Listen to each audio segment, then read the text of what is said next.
Emily Davenport adjusted the strap of her designer handbag and strolled toward the first-class gate, her heels clicking sharply against the airport's marble floor.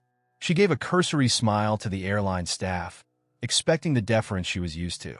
When they waved her through with little more than a "have a nice flight," she felt slightly irritated. This was how her life went, small, constant annoyances that chipped away at her mood. Her father's company was struggling.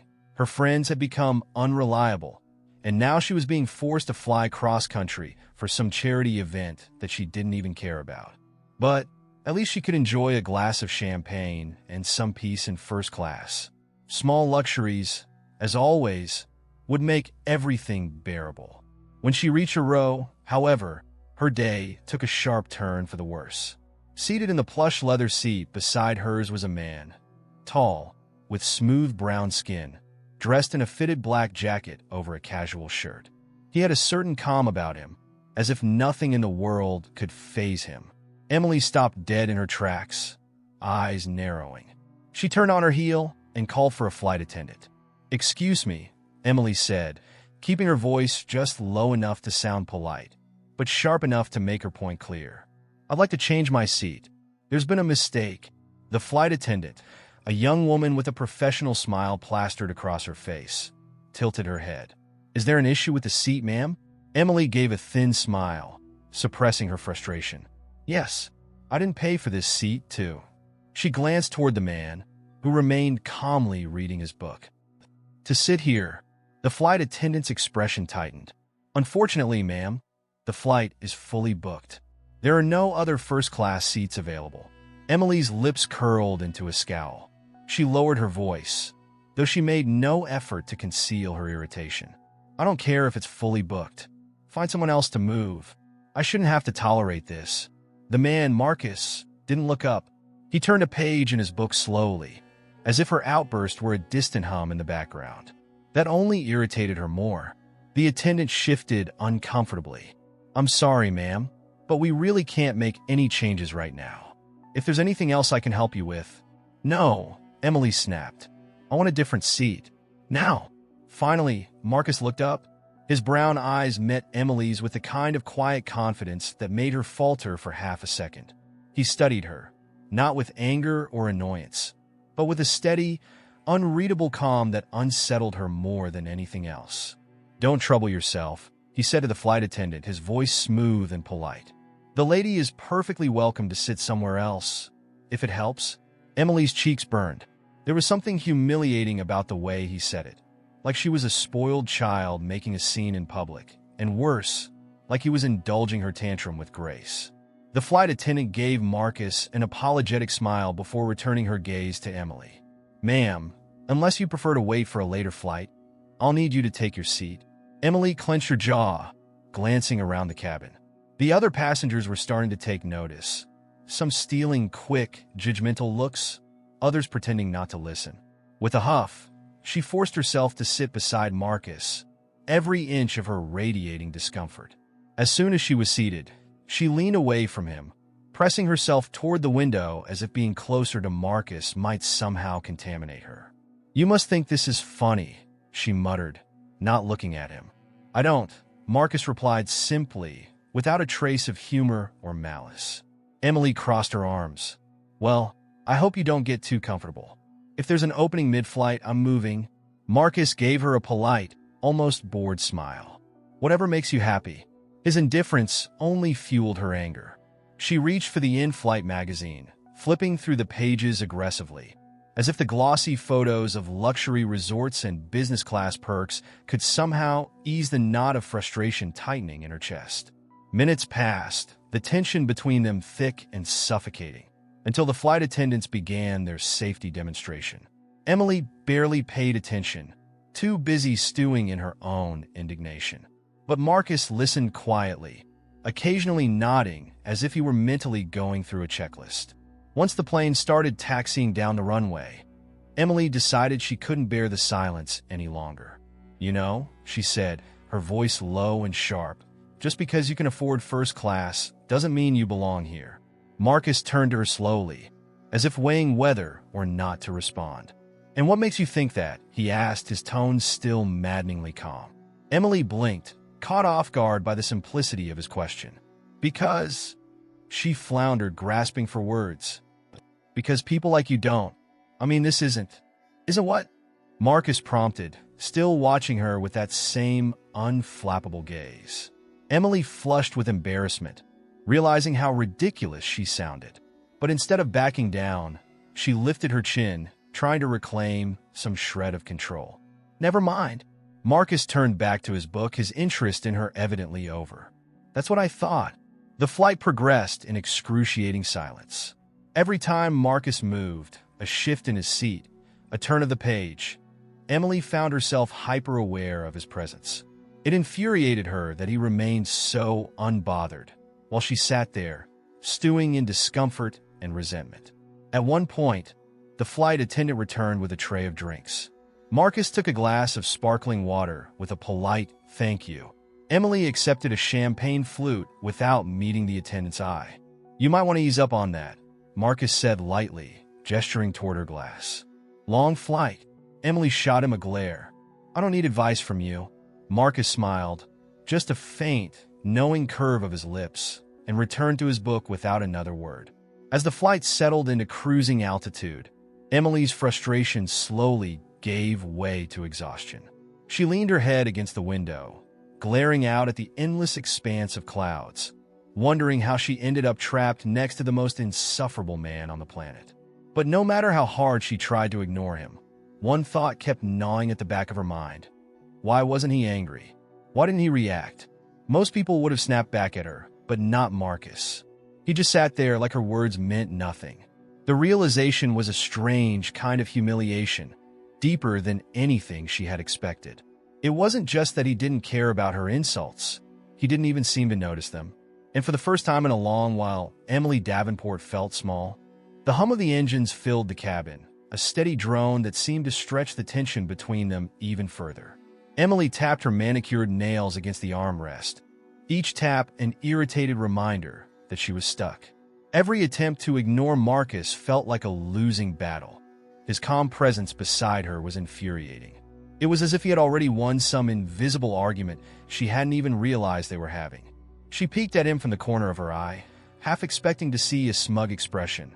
But no, he was still absorbed in his book, entirely indifferent to her presence. Are you always this smug? She asked suddenly, her voice sharp with frustration.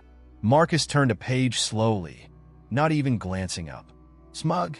Yes, like you know something the rest of us don't. Maybe I do, he said evenly, finally closing his book with a soft thud and turning his full attention to her. Emily felt the heat of his gaze, calm, steady, and far too self-assured for her liking. She crossed her arms, leaning as far from him as her seat would allow. You really think you're better than me, don't you?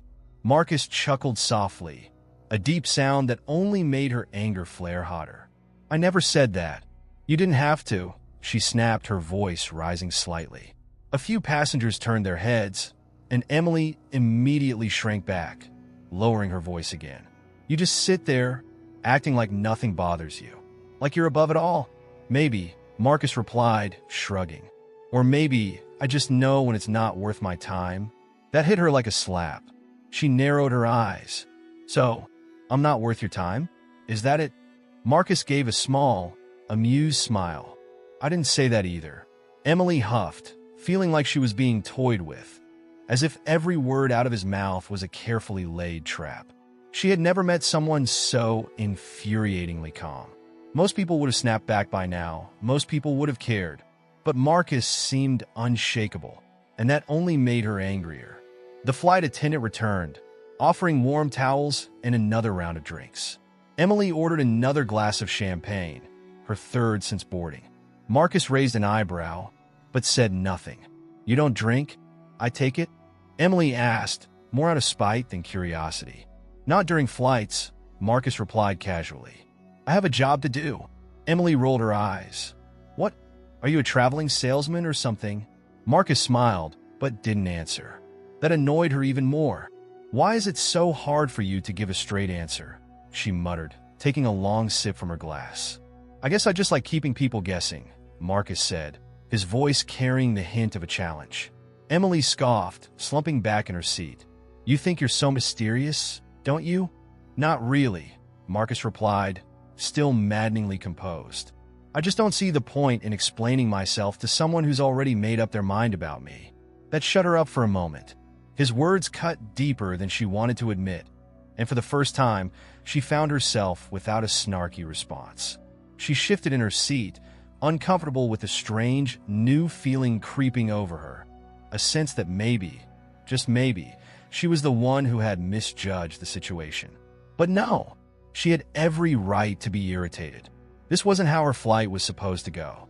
Let me guess, Emily said, forcing a smirk onto her face. You think you're some kind of saint, right? Rising above it all, ignoring people like me, because you're just so morally superior.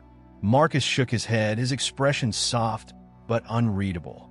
No, I just learned a long time ago that people's opinions of me are my problem. Emily blinked, caught off guard by the simplicity of his words. It wasn't the kind of answer she expected, and it wasn't one she knew how to argue with. The silence between them stretched longer this time, heavier somehow, until Emily couldn't take it anymore. So, what do you do then? She asked, trying to mask the genuine curiosity in her voice. Marcus glanced at her, as if deciding whether or not to humor her question. After a brief pause, he gave a small, knowing smile. I fly planes? Emily snorted. Right? Sure you do. Marcus didn't say anything. He just gave her a look, a calm, steady gaze that sent a strange chill down her spine. The silence dragged on, Emily suddenly feeling foolish for dismissing his words so quickly. But it was too late to backtrack now, so she crossed her arms again, determined to maintain the upper hand, however flimsy it was. Minutes passed. Emily fiddled with the hem of her sleeve, feeling Marcus's presence beside her like an anchor she couldn't escape. Why did he have to be so composed?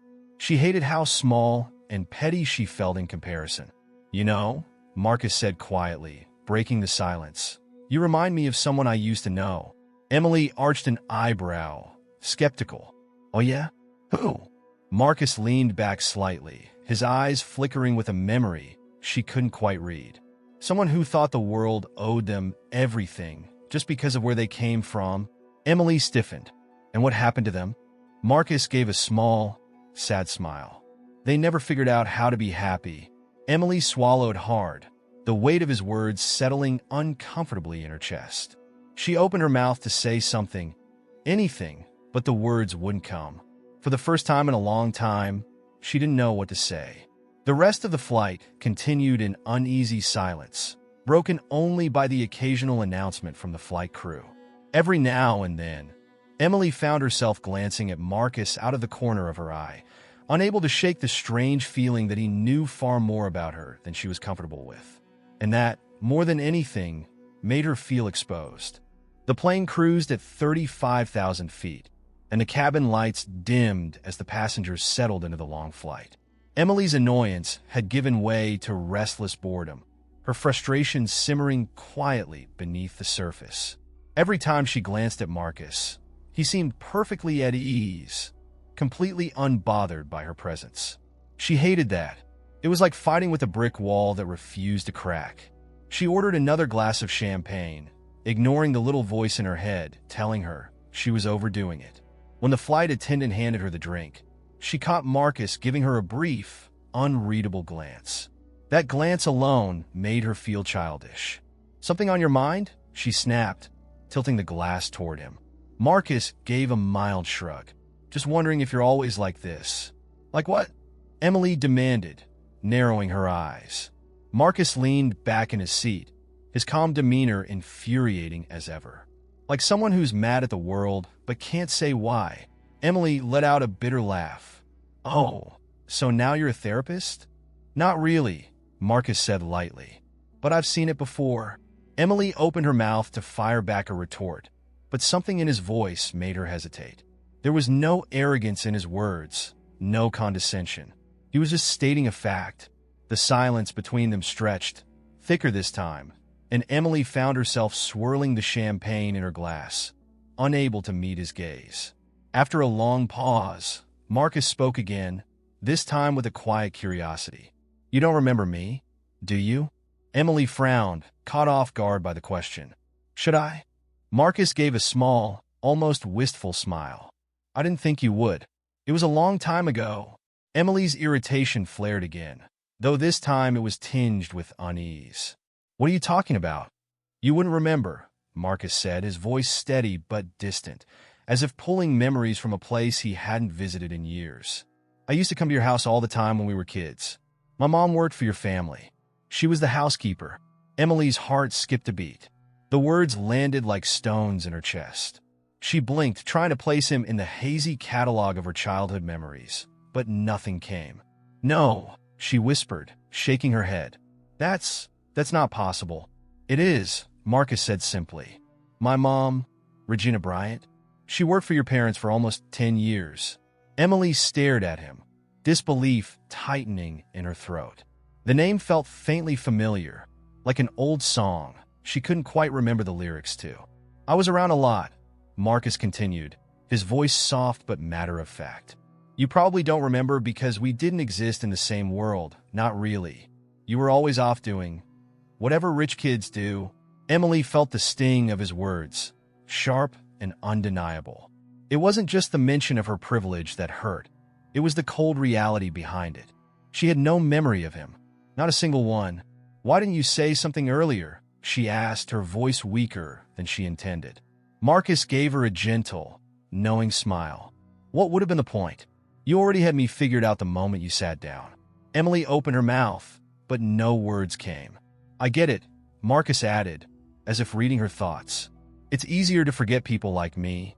The words hit harder than she expected, and Emily felt an unfamiliar wave of guilt rise in her chest. She wanted to deny it, to tell him he was wrong, but deep down she knew there was truth in what he said. "I didn't know," she began, but the excuse sounded hollow even to her own ears. Marcus gave a soft, almost sympathetic chuckle. "It's okay. I'm not mad about it. I just remember." Emily stared down at her hands, feeling more exposed than ever. The realization that she had sat next to someone from her past and treated him so dismissively was a humiliation she hadn't been prepared for. And the worst part? Marcus wasn't angry. He wasn't holding a grudge. His calm acceptance of her behavior was more devastating than any argument could have been. "Why are you telling me this now?" she asked quietly, not sure if she wanted to hear the answer. Marcus leaned back in his seat, his gaze drifting toward the window. "Because I thought maybe, just maybe, you want to know?" Emily swallowed hard, the weight of his words pressing down on her. For the first time in her life, she felt truly seen, and not in the way she was used to. Marcus wasn't looking at her through the lens of privilege or status. He saw her exactly as she was, flawed, entitled, and deeply unaware of the world beyond her bubble. And somehow, knowing that he still wasn't angry made it all the worse. The plane jolted slightly as it hit a patch of turbulence, but Emily barely noticed. Her thoughts were spinning too fast, tangled in a messy knot of shame, guilt, and confusion. "You really don't hate me?" she asked softly, almost afraid of the answer. Marcus gave her a small, sad smile. "No, I don't hate you." Emily exhaled a shaky breath, relief and regret swirling inside her in equal measure. She had never asked for forgiveness, but somehow, Marcus had already given it to her. The captain's voice crackled over the intercom, announcing that they were beginning their descent. Marcus turned his attention back to the window, leaving Emily alone with her thoughts. As the plane dipped lower, the city lights twinkling far below, Emily realized that she had spent her whole life surrounded by people, but she had never really seen them. Not until now, and somehow, that realization hurt more than any insult ever could. The seatbelt sign blinked on as the plane began its descent, but Emily's mind was far from the safety instructions echoing through the cabin. Her heart thudded heavily in her chest, weighed down by everything Marcus had just revealed. She couldn't stop replaying his words, each one digging deeper into her carefully constructed identity. The privilege she had clung to all her life now felt like an anchor around her neck, pulling her under. She stole another glance at Marcus, who remained calm as ever, gazing out of the window as if nothing had changed. But for Emily, everything had shifted, like a mirror had been held up to her, forcing her to see herself clearly for the first time. And she hated what she saw. The silence between them stretched thin, and Emily knew she had to say something. Anything. She hesitated, then tried again. I'm sorry. Marcus didn't look at her right away. When he finally did, his expression was soft but unreadable, as if her apology was something he had already heard before from too many people. For what? He asked, his voice calm and even. Emily swallowed hard, feeling cornered. For how I treated you, and for not remembering. I didn't know. You didn't know because you never had to, Marcus interrupted, not harshly, but with a quiet certainty. And that's the whole point. His words cut through her like a knife, simple, direct, and impossible to argue with. I never meant to, she stopped herself, realizing how meaningless that phrase was. No, that's not true. I didn't mean it. I was awful to you the moment I sat down. Marcus didn't nod or offer forgiveness this time. He just let her words hang in the air, as if giving her space to fully confront them. Emily took a deep breath. I've spent my whole life thinking people like me are better. I guess I never really thought about what that means for people like you. Marcus gave a small, sad smile. It's not just you, Emily. It's the world you come from. And that's not going to change overnight. The use of her name caught her off guard. He hadn't used it before. And somehow, hearing it from him made everything feel more real, more personal.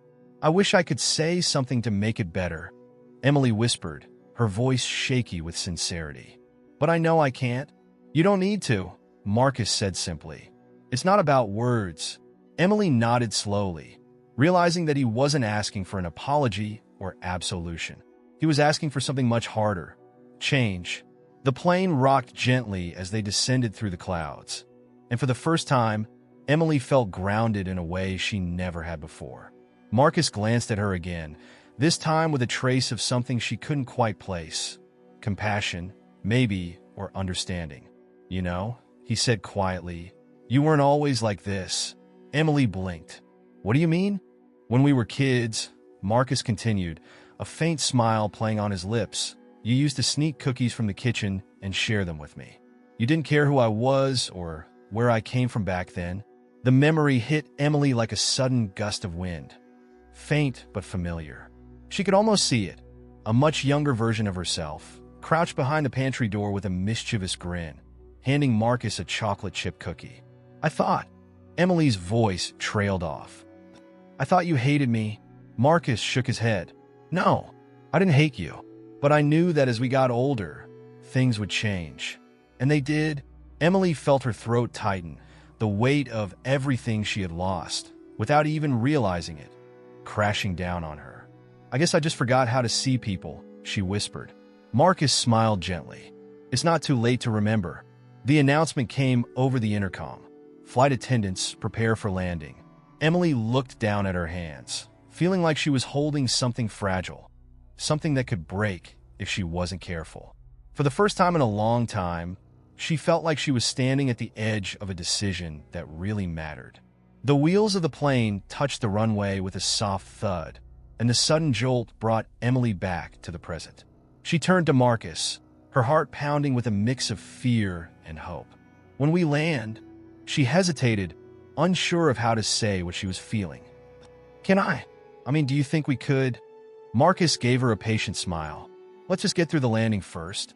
Emily smiled back, a small but genuine smile, one she hadn't worn in a long time.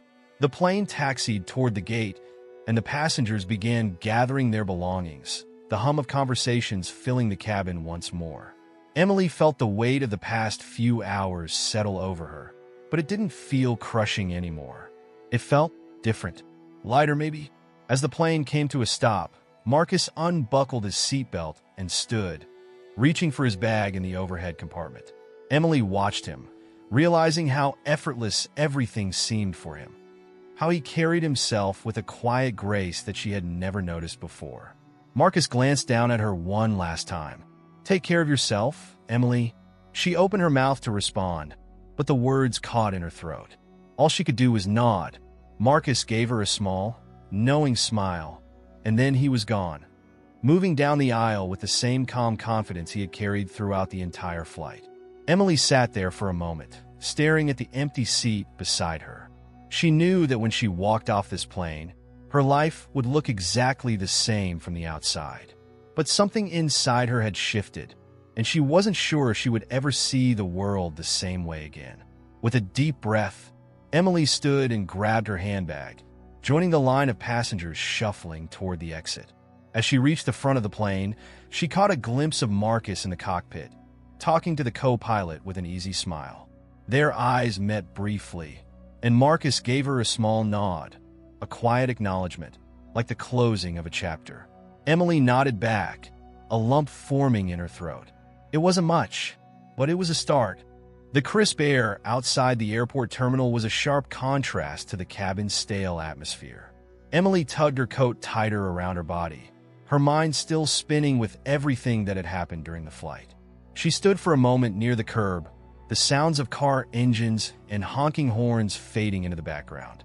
She could have walked off that plane the same way she'd boarded, entitled, defensive, and different. But she hadn't. Something was different now. Marcus had left her with more than just memories of the past. He had handed her a mirror, and she could no longer ignore what she saw in the reflection. Her phone buzzed in her pocket, snapping her out of her thoughts. A message from her father. "Where are you? Dinner's at 7. Don't be late." She sighed, her fingers hovering over the screen. For the first time in a long time, she didn't feel like rushing back to that familiar world. The one filled with carefully curated appearances, expectations, and unspoken rules about who mattered and who didn't. But it wasn't just her father's world. It was hers too. And for the first time, she understood how deeply she had been shaped by it. She slipped her phone back into her pocket, ignoring the message. Instead, she stood still, watching the flow of people coming and going, each one living a life she had never bothered to notice before.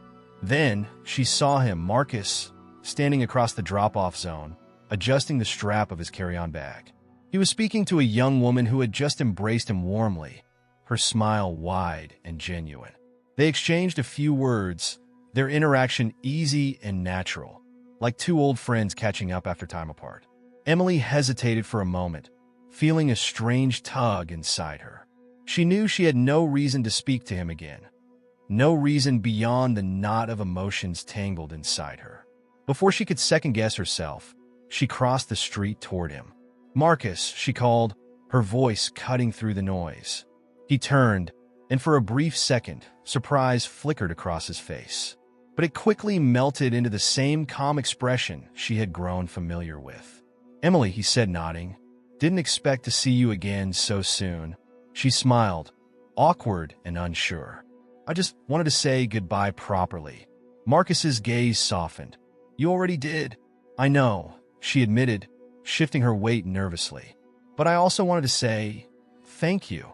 Marcus raised an eyebrow, clearly not expecting those words. "I mean it," Emily continued, her voice quieter now. "You didn't have to be kind to me, but you were, and that means more than you probably realize." Marcus gave a small, thoughtful smile. "People surprise you sometimes." Emily nodded, feeling the truth of his words settle over her. "I think I've spent my whole life waiting for people to prove me right," she said softly. "But maybe it's time to start hoping they'll prove me wrong." Marcus studied her for a moment, as if weighing her words. Then he gave her a small nod of approval, subtle but meaningful. The young woman beside him, his sister, Emily guessed, glanced between them, smiling politely but with a hint of curiosity. "We should get going," she said, gently touching Marcus's arm. Marcus nodded, then turned back to Emily. "Take care of yourself, Emily." "You too," she whispered, realizing this was truly the end of their brief but transformative encounter. As Marcus and his sister walked away, Emily stood still, watching them disappear into the crowd. For the first time, she felt lighter. Not because everything was fixed, but because she had finally taken the first step toward becoming someone better. Someone she could be proud of. With a small, determined breath, she pulled out her phone again, not to answer her father's message, but to open a new text thread. Her fingers hovered over the keyboard for a moment before she typed. Hi, Dad. I think I need to take some time to figure things out. I won't make it to dinner tonight. Let's talk soon. She hit send and slipped the phone back in her pocket. The cool wind brushed against her face as she stood at the curb, waiting for a cab. She didn't know exactly where she was headed, but for the first time in a long time, that didn't scare her. The road ahead was uncertain, but it was hers to walk, and she was ready to start